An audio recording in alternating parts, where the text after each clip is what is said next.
So quickly, let me talk about why are they not buying? Because I've heard a lot of people say, I have got products, I've got services, but people are not coming to buy. What could be the problem? Now, this course will make sense if you already have a good product. Of course, if you don't have a good product, I don't want to talk about it right now because if you don't have a good product in the first place, people shouldn't even be buying from you. So this makes sense if you have a good product and you also know some people who have similar or exactly the same product and these guys are selling. But when it comes to you, it's like it's not working. You're not able to sell the same product. So what could be the problem? Why do I have low sales? Why do I have no sales? Why do I just have only stress? I'm going to answer those questions. The first reason why people don't buy from you right now is because of something called obscurity. Obscurity means that people don't really know you that much when it comes to your product and services. People don't even know that you have the solution to the problems that they are currently facing in their lives. Now, this does not mean that your family and friends don't know that you have a product or you have a service. Your family, friends, classmates, church members, all of these guys are great, but all of these guys are not the people that it takes to actually build a sustainable business. The hallmark for me, the particular figure I always put out there is that if at least 20,000 persons don't know about your product and services, then something is wrong. You're not marketing right. So, what should you do? You need to start to intentionally promote yourself. From today, you need to do more than just promote yourself. You need to put yourself in as many adverts as possible and get as many people as possible to know about your products and services.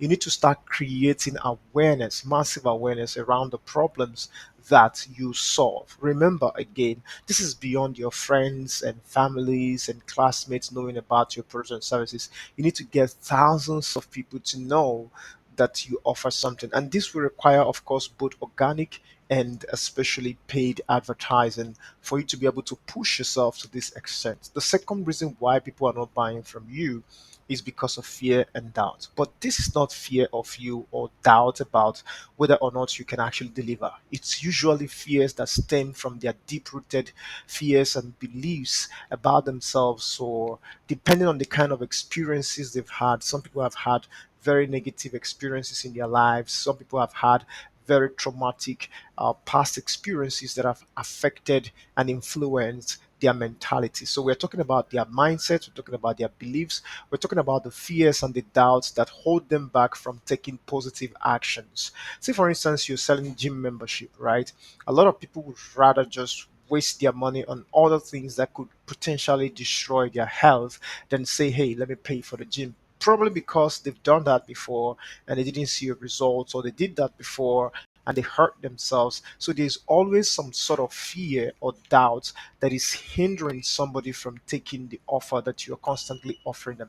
Every time that people are finding it difficult to appreciate or to take advantage of your offer, if you look clearly, there has to be some element of fear and doubt. Fear that you may not be able to deliver, or fear that they may not be able to commit to be able to get the result that they desire. So, what is the antidote for fear? It is very simple: education. Education is the antidote for fear. Proper education. You see, when you enlighten people, you free them from endangering themselves and sabotaging their own potentials. Education is the opportunity that you have to create powerful content that educates the people that are listening to you or the marketplace and brings them into a place where they not only understand what you have to offer, but understand how they could take advantage of that, irrespective of the fears or the doubts that they have in their heart. For me, I believe that the core art of salesmanship is education. When you look at some of the biggest salespersons in the world, myself included, you see that one of the best things that we do is that we are very good at educating people. The more you educate people, the more you empower them to make empowered decisions and to make the right choices. But if you don't educate people, they stay with the fears and the negativities and the wrong mindset that just prevent them from taking the necessary steps and actions that they need to get to the next level using your products and services. The next one is price or money. Of course, everybody has a price objection. It's either it is too low or it is too expensive, which is what we see in most cases. A lot of people are going to face issues that has to do with pricing.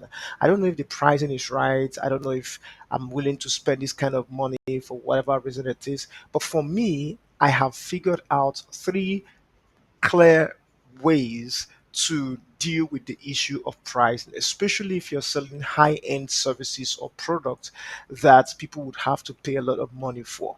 And these are the three ways. The simple one is communication, the next one is packaging, and the other one is marketing. So, when we talk about communication, the way you communicate your products, the way you communicate your brand, the way you communicate your offer is very important in driving how much value people could place on that offer. Let me give you an example. Someone is running a program and he calls this and is a leadership development program. Leadership development program. The second person is running the same program, but this person calls it an executive leadership development program. Just by adding the word executive, this other person have communicated that this would of course attract more money, and this is a place for people who actually consider themselves executive, and a lot of people will be more willing to look at it from the perspective that this was designed for executives, so it's going to be more expensive, and of course if you're an executive you're expected to be able to pay for trainings. So just by changing the words and the phrases that you use to sell your brand or your products and your services, you can drastically increase how people perceive it in terms of value. The next one is packaging. But when I talk about packaging, I don't mean in the sense of, or I'm not limited to the sense of how you package items. Packaging is beyond just the items, it's the arrangement of the entire offer that you bring into the marketplace as a person. So we have two accountants. The first accountant says, you know what, my service is 250,000. Do you want to pay today or tomorrow? The second accountant says, hey, I would like to take a look at your accounts, at your bank statement, and I would like to spend the next 3 days studying it, understanding what is really going on, and then I would list out some of the pitfalls or problems or whatever it is. I'm not a professional accountant, and I'm going to make professional recommendations, that will help you to fix so and so thing. But for us to get started, I would need a commitment of 250,000 just as a refundable deposit. And if at the end of my consultation, if you love my service, that would be considered a deposit for us to start. But if you don't like my recommendations or you don't trust that I'm willing to do some of the things that I promised you, then I would refund you your money. Two different accountants, but one person seemed to have a much better package. Packaging is not just about the way you dress or the car you drive, it's about how you create the entire interaction, customer interaction, prospect interaction that has to do with the creation and the delivery of your product and your services. Because of time, I won't be able to explain this, very deeply. The last one is marketing. Marketing is how you promote and bring your product and services to a significant number of people. For many of us, we think if we talk to 50%, that's enough. But that's not how to build a business. You actually need 50,000, 50 million if you can. You need a mass number of people to be able to discover what you do. So, in order to do that, you have to get your marketing right. You have to understand the right platform. You have to understand the right message. You have to understand the right media. What am I going to use? Pictures, images, and what really resonates with the people that I'm targeting? Because at the end of the day, marketing is about targeting. You have to target properly. Now, all of these things are very critical in how price is going to be perceived by the end of the day. By the time you master communication, packaging, and marketing, you'll be able not just to increase the perception of value regarding what you're selling, but to also get people to be committed to it. But because of time, I won't be able to explain all of this. But I would like to extend an invitation to you.